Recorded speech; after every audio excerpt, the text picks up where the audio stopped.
再来看台铁的普悠玛事故，今仔满6档路，迄公司意外造成18人死亡。有家属是认为，经过6档，台铁嘛无彻底来解决内部的管理问题。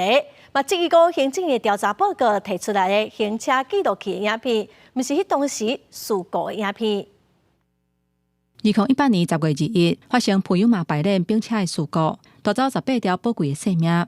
罹难者的家属伫6年后的同一天，摕影片指记讲，行政院调查报告用的行车记录器的影片，并不是代替事故列车的影片。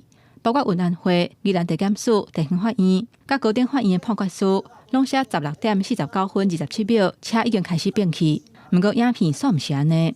28秒的时候，这个里程 K89 涂在这里 ，K89加210还没有过，但是27秒在 K89加220翻掉了。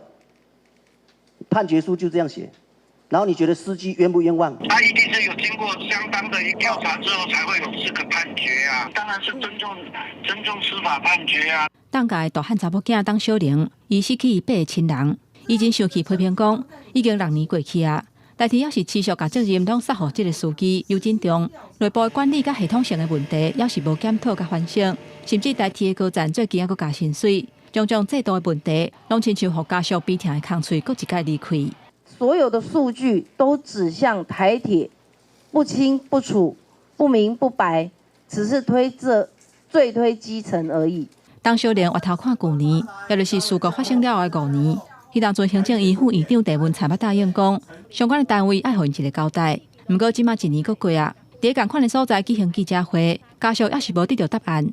伊呼吁台铁都要提出具体解决的方案，确保未来莫阁发生类似的悲剧。